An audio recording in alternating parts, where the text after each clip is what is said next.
apa yang disampaikan oleh Pak Prabowo itu adalah wacana. Itu yang penting. Mau tidak mau, kita harus bertekad untuk memberantas korupsi dari bumi Indonesia. Anda sudah hitung berapa koruptor yang sudah ditangkap? Ada yang mengkorupsi uang negara 270 triliun. Mana pernyataanmu? Mana kemarahanmu? Mana pidatomu? Yang ada bahkan kau mengatakan koruptor-koruptor itu kita maafkan kalau uang mereka dikembalikan. Para koruptor atau yang merasa pernah mencuri dari rakyat, kalau kau kembalikan yang kau curi, ya mungkin kita maafkan. Tiba-tiba sekarang diputuskan hukumannya di bawah tuntutan jaksa. Ada nggak pidato presiden yang mengatakan saya geram kok tiba-tiba orang sudah mengambil uang negara 270 triliun tapi masih dihukum dengan hukuman di bawah tuntutan jaksa? Nggak ada pidatonya. Ini maksudnya Harvey Muiz ya? Saya tahu. Ada yang mengeluh nggak? Nggak ada. Ada pidato nggak? Nggak ada. Ada ketua partai nggak yang maki-maki? Nggak ada. Sabar sedikit, saya baru menjabat 2 bulan. Artinya apa? 300 kepala daerah yang terkena kasus korupsi, para koruptor-koruptor ini dihasilkan dari pemilihan yang koruptif. Masyarakatnya korup juga ujungnya, mentalnya korup. Apakah ini mendidik? Kan mata rantai ini yang harus kita putus. Menurut saya, kita harus perbaiki sistem kita. Dan kita tidak boleh malu untuk mengakui bahwa kemungkinan sistem ini terlalu mahal. Saya lihat negara-negara kita, tetangga kita, efisien. Sekali milih anggota DPRD, sekali milih, ya sudah. DPRD itulah yang milih gubernur, milih bupati. Ini sebetulnya begitu banyak ketua umum partai di sini, sebenarnya kita bisa putuskan malam hari ini juga. Gimana? Efisien, nggak keluar duit. Kayak kita kaya, benar nggak? Kalau mau efisienkan kabinet. Apalagi kalau presiden mengurangi jumlah kementerian. Lebih irit lagi kita dan lebih efisien lagi. Itulah yang saya sebutkan. Tolak pilkada tak langsung. Kalau mau efisienkan kabinet. Assalamualaikum warahmatullahi wabarakatuh. Jumpa lagi dengan saya di Coki TV Channel. Barusan sudah kita saksikan ya perdebatan yang cukup panas antara pengamat politik Bung Raya Rangkuti dengan politikus dari Partai Gerindra, Pak Hendar Samarantoko, yang jelas-jelas membela ketua umumnya Pak Prabowo Subianto. Pasalnya karena baru-baru ini Pak Prabowo mengatakan bahwa para pelaku koruptor akan dimaafkan jika mengembalikan hasil korupsinya. Dan beliau juga mengatakan bahwa pilkada itu mahal, makanya akan diubah dan menjadi pilkada tidak langsung yang akan dipilih oleh DPRD. Dan di sini Bung Raya Rangkuti benar-benar mengungkapkan semua unek-uneknya, ya, semua unek-uneknya. Tanya nih ke beliau nih, pembiayaan bagaimana? Kalau Pak Prabowo untung beliau tajir gitu loh, dia biayai sendiri. Nah kalau yang lain gimana? Ini Pak ngomongnya Prabowo seolah-olah itu mengatakan, mahar mau gitu Anda loh. mau sebutkan itu mahar, tidak mahar, apapun istilahnya, kalau you mau jadi calon kepala daerah, lu siapkan uang 300 miliar. Betul. Itu kata Pak Prabowo. Itu realita. Apakah itu mahar? Terserah lo apa istilahnya. Nah iya itu realita. Itu kira-kira. Nanti itu yang kita bahas. Berdasarkan itulah Effendi Ghazali mengatakan bahwa pilkada itu mahal. Karena apa? Karena ketua umum dalam hal ini Pak Prabowo sebagai ketua umum Gerindra sudah mematok terlebih dahulu bagi siapa calon-calon kepala daerah yang mau naik harus siapkan uang 300 miliar. Mengapa Pak Prabowo misalnya tidak mengatakan siapa yang mau naik kepala daerah perlihatkan kepada saya kecakapan, kapasitas, kejujuran dan integritas, soal biaya kita cari bersama. Nanti beliau akan terjebak dengan omongannya sendiri. Saya akan kasih. Saya nggak menemukan realitas apa yang mereka sebutkan ini. Pertama, biaya mahal. Di mana mahalnya? Yang sudah bisa kita pastikan adalah berapa sih biaya orang di dalam pelaksanaan pilkada ini adalah apa yang mereka laporkan ke KPU kan. Itu yang kita bisa pastikan. Saya mau mendasarkan pada laporan yang official, itu namanya di KPU. Pak Prabowo, Pilpres 2024 yang lalu, laporan keuangannya ke KPU itu berapa? 207 miliar habisnya. 207 miliar kalau kita bagi dengan 33 provinsi, berapa yang keluar kira-kira Bung Effendi? Kan kurang lebih cuma 10 M kan per satu provinsi ya untuk 5 tahun, ya kan? Jadi untuk menjadi presiden di Republik ini, dari 204 juta pemilih, hanya 200 M dikeluarkan oleh Pak Prabowo. Di mana mahalnya? Untuk 5 tahun. Jangan bilang ada biaya itu, berarti Anda nggak jujur. Kenapa nggak dilaporkan ke KPU? Kalau nggak tidak jujur, keluhan orang yang nggak jujur kita abaikan. Tapi ada biaya ini, mahar macam-macam, ya saya nggak tahu. Saya hanya merujuk ke data KPU bahwa mereka mengeluarkan dari itu artinya mereka nggak jujur, karena semestinya semua pengeluaran mereka terkait dengan penyelenggaraan pemilu, kampanye macam-macam harus dilaporkan ke KPU. Jadi kalau mereka mengeluh biaya besar, sementara di KPU kecil, Anda nggak jujur. Oke, masuk akal. Bagaimana kita bisa menerima keluhan orang yang tidak jujur? Kan dia baikan itu, nggak valid itu namanya. Nggak bisa Republik ini dibuat kebijakan berdasarkan cerita orang yang berbohong gitu loh, Pak. You mau? Bagaimana Republik ini dibuat aturannya berdasarkan cerita orang yang berbohong? Oke, Anda mau?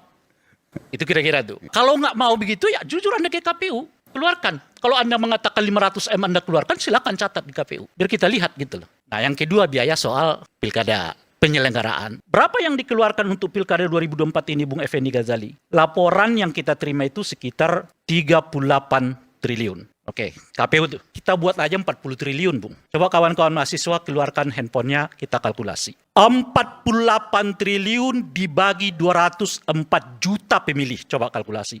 Berapa kira-kira per pemilih itu dapat? 40, saya udah naikkan ya. Karena laporan itu 38. Kita naikkan aja menjadi 40 triliun. Coba kawan-kawan mahasiswa. Berapa jumlahnya? Dibagi 204 juta pemilih. Berapa itu? Sekitar 300 ribu sekian. Per pemilih, Bung. 300 ribu rupiah. 300 ribu rupiah per pemilih. Berapa? 200 berapa? 296. Oh, 296. Baiklah, kalau kita pulkan aja ke 300 angka ribu lah. 300 ribu kan? Iya. 300 ribu dibagi 5. Karena 5 tahun itu. Berapa kira-kira? 60 ribu. 60 ribu, Bung, per tahun lo kasih ke rakyat. Lo bilang itu mahal. Itu dalam konteks berapa tadi totalnya? Kan 30, saya udah naikkan 40 triliun. 40 triliun. Dibagi 204 juta pemilih. Iya. Dapatnya 300 ribu per pemilih kan? Dibagi 5 tahun. Karena pilkada itu 5 tahun jaraknya kan?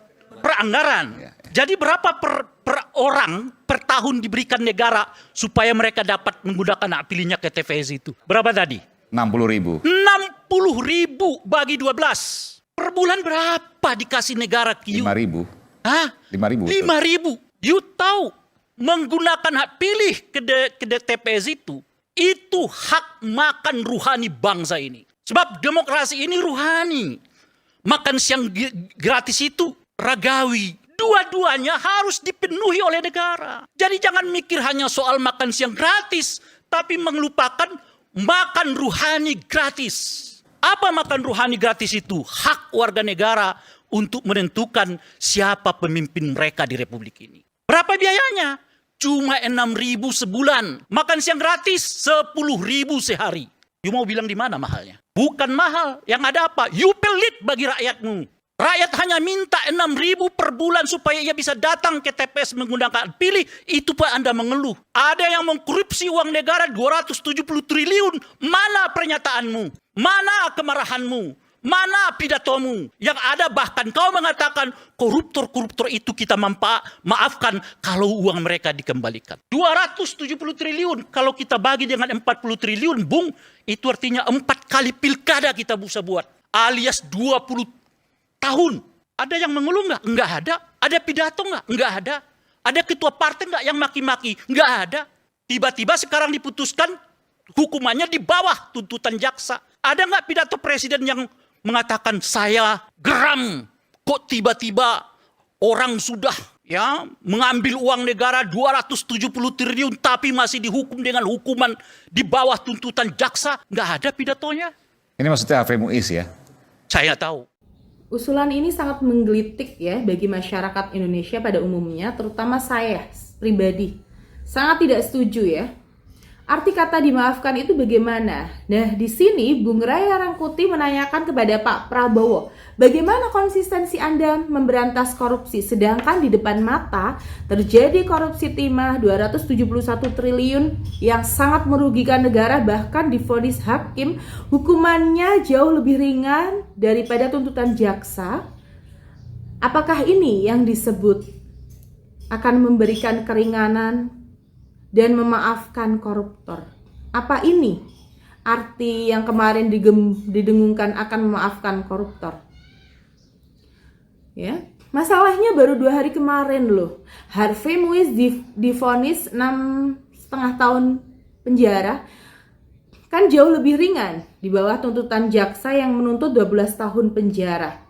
Ini sangat miris sekali. Korupsinya nggak main-main, 271 triliun. Bahkan hakim memvonis kerugian negara sebesar 300 triliun berikut dengan kerusakan lingkungan dan segala macam.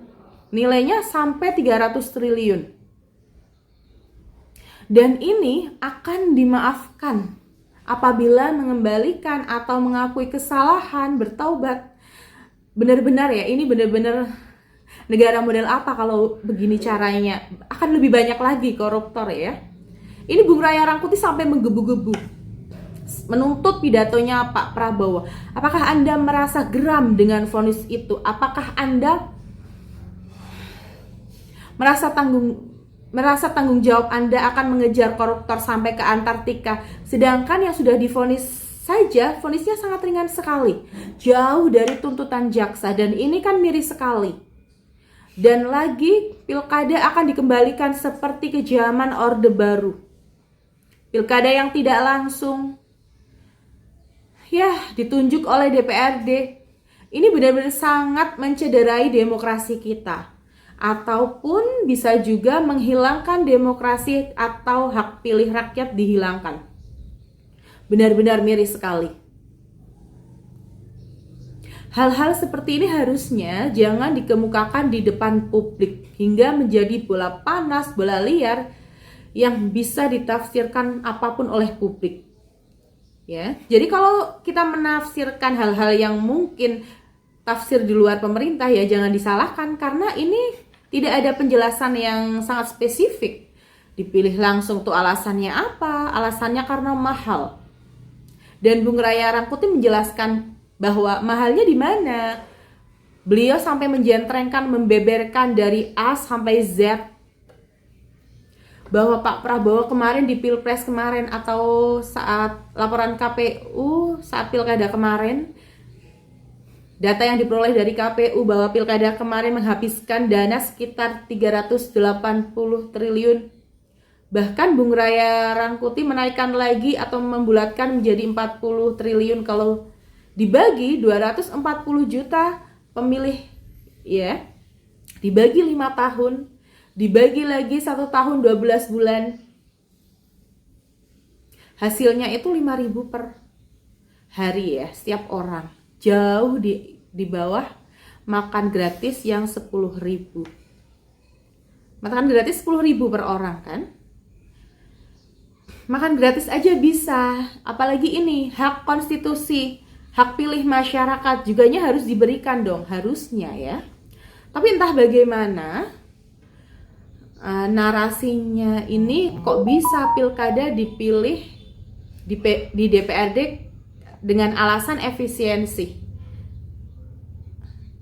Efisiensi menurut kita ini, kalau Pak Prabowo berbicara secara efisiensi, itu sangat gemuk sekali ya. Itu mudah sekali dikritisi oleh orang-orang seperti kita. Kalau bicara efisien, kabinet Anda saja tidak efisien, gemuk. Menterinya aja berapa? Wakil menterinya berapa? Ya.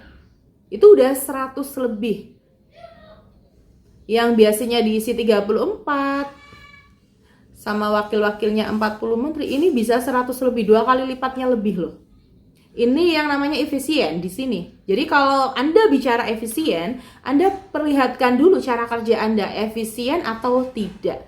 Kabinet gemuk, Anda mintanya yang lain efisien. Ini benar-benar kontradiktif sekali, gampang sekali narasinya dipatahkan oleh para oposisi seperti Bung Raya Rangkuti, pengamat politiknya, dan yang lain-lain. Di sini sangat-sangat lemah sekali argumentasinya, dan ini juga Pak Prabowo benar-benar mati kutu.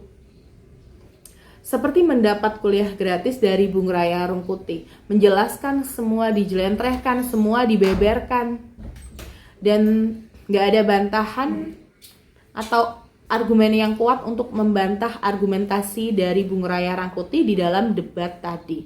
Ini menjelaskan bahwa memang ya, orang-orang di sekitar Pak Prabowo ini kurang mengerti bagaimana ini demokrasi dijalankan.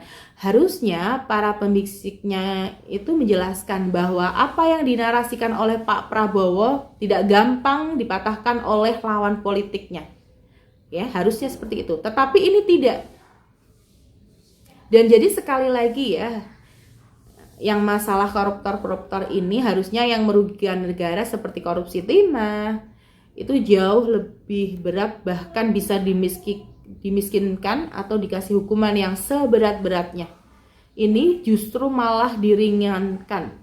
Nggak sesuai dengan apa yang pernah diucapkan sama Pak Prabowo, akan mengejar sampai ke lubang semut, sampai ke Antartika.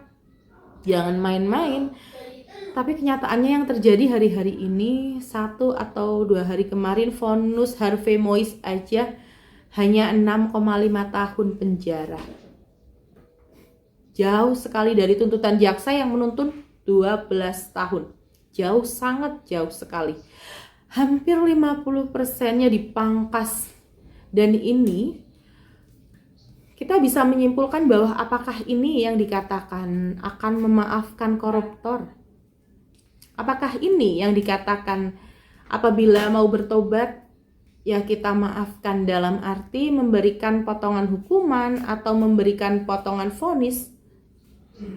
Kita kan bisa menyimpulkan atau menafsirkan. Masalahnya kan nggak spesifik ya bicaranya Pak Presiden Prabowo ini. Dan perlu diketahui ya, di debat tadi memang argumentasi dari Bung Raya Rangkuti itu memang sulit untuk dipatahkan. Apalagi lawan debatnya jauh di bawah Bung Raya Rangkuti.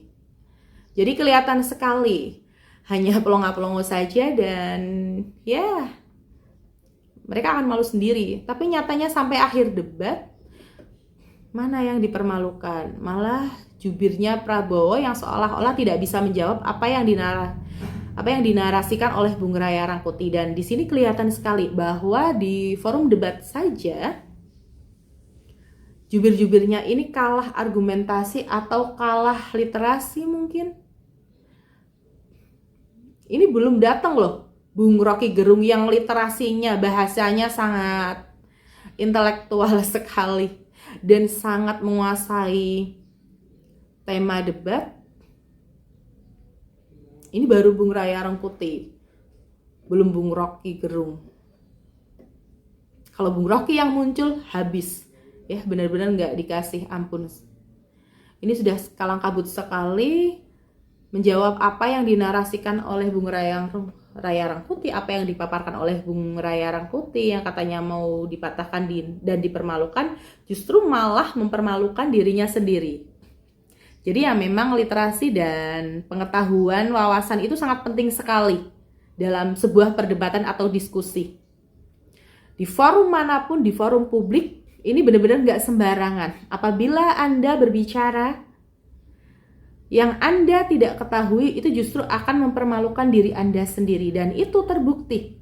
Ya, jubirnya Pak Prabowo seolah-olah dipermalukan oleh Bung Raya Rangkuti. Dan untuk lebih jelasnya, disaksikan langsung aja acara selengkapnya di forum debat Rakyat Bersuara yang ada di iNews TV. Bagi Anda yang menonton video ini, bagi Anda yang ingin berkomentar, silahkan tulis komentar di kolom komentar yang tersedia. Dan yang belum subscribe, silahkan subscribe. Terima kasih. Wassalamualaikum warahmatullahi wabarakatuh.